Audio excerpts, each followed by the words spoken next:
కడప జిల్లా కాజీపేట బాలిక హత్య కేసులో కీలక పరిణామం చోటు చేసుకుంది. ఈ కేసులో నిందితుడిగా ఉన్న వెంకటేష్పై పోలీసులు కాల్పులు జరిపారు. ఈరోజు తెల్లవారుజామున బసాపురం చెక్పోస్ట్ సమీపంలో నిందితుడిని పోలీసులు విచారణ నిమిత్తం ఘటనా స్థలికి తీసుకెళ్లినట్లుగా తెలుస్తోంది. ఆ టైంలో పోలీసుల నుంచి తప్పించుకునే ప్రయత్నంలో నిందితుడు ఎదురుదాడికి దిగడంతో ఆత్మరక్షణ కోసం పోలీసులు కాల్పులు జరిపారు. ఈ కాల్పుల్లో నిందితుడి కాలికి బుల్లెట్ గాయమైంది. వెంటనే స్పందించిన పోలీసులు అతని చికిత్స కోసం కడప రిమ్స్ ఆసుపత్రికి తరలించారు. ఈ ఘటనతో బసాపురం చెక్పోస్ట్ పరిసరాల్లో భారీగా పోలీసు బందోబస్తు ఏర్పాటు చేశారు. నిందితుడి ఆరోగ్యం ప్రస్తుతం స్థిరంగా ఉన్నట్లు అధికారులు తెలిపారు.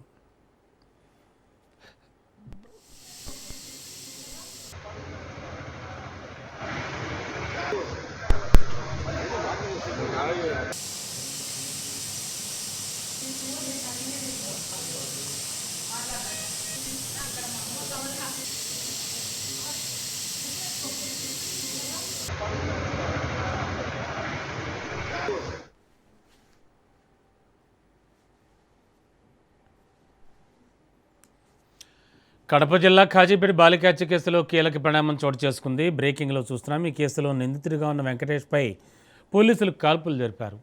ఇదే అంశానికి సంబంధించి లేటెస్ట్ ఇన్ఫో అందించడానికి మా కరెస్పాండెంట్ హుస్సేన్ సిద్ధంగా ఉన్నారు. హుస్సేన్, అతని పరిస్థితి ఎలా ఉంది? ఇప్పుడు కాల్పులు జరిపారంటున్నారు. అండ్ మరో నిందితుడి పేరు కూడా చెప్పింది అమ్మాయి. అతని పరిస్థితి ఏమిటి? Okay, thank you Ramana. Kadapa జిల్లా కాజీపేట మండలంలో సంచలనం రేపినటువంటి ప్రేమోన్మాది ఘటనలో అనేకమైనటువంటి కీలక పరిణామాలు చోటు చేసుకుంటున్నాయని చెప్పుకోవచ్చు.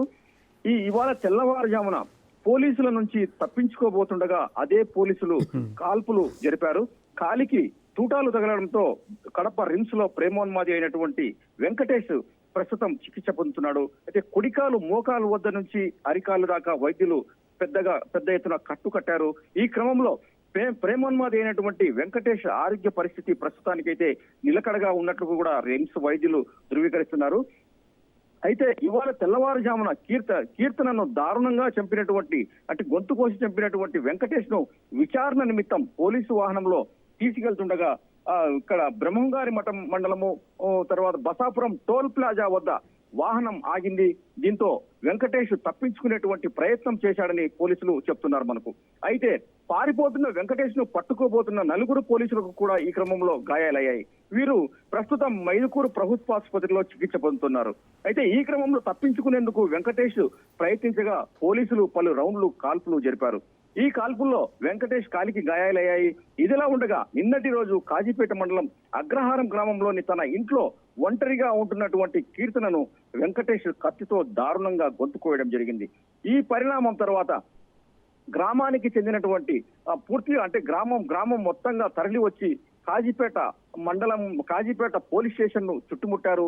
అక్కడి నుంచి హైదరాబాదు చెన్నై జాతీయ రహదారిపైన కాజీపేట వద్ద ఉంటున్నటువంటి జాతీయ రహదారిపైన గ్రామస్తులంతా పెద్ద ఎత్తున అక్కడికి చేరుకొని దాదాపుగా 2 గంటల పాటు వాహనాలను స్తంభింపజేశారు. దీంతో పోలీసులపై కూడా ఒత్తిడి పెరిగింది. అతని పైన ఖచ్చితంగా చర్యలు తీసుకోవాలా, ఎవడైతే హంతకుడు ఉన్నాడో ప్రేమోన్మాది అయినటువంటి వెంకటేష్ పైన కూడా కఠినమైనటువంటి చర్యలు తీసుకోవాలనేటువంటి డిమాండ్ తో నిన్న దాదాపు 2 గంటల పాటు జాతీయ రహదారిపై రాస్తారోకో నిర్వహించారు. అయితే ఇదే క్రమంలో పోలీసులు ఇవాళ అతన్ని సీన్ దగ్గరికి రీకన్స్ట్రక్షన్ చేయడానికి తీసుకొస్తున్నారా, లేకపోతే అతన్ని మరో పోలీస్ స్టేషన్ లో పెట్టి విచారించి తీసుకెళ్తున్నారా అనేటువంటి సందర్భంలోనే ఈ తెల్లవారుజామున పోలీసుల నుంచి తప్పించకపోతుండగా వెంకటేష్ పై కాల్పులు జరిపినట్టుగా కూడా మనకు సమాచారం ఉంది. Ramana. Okay, thank you Sen.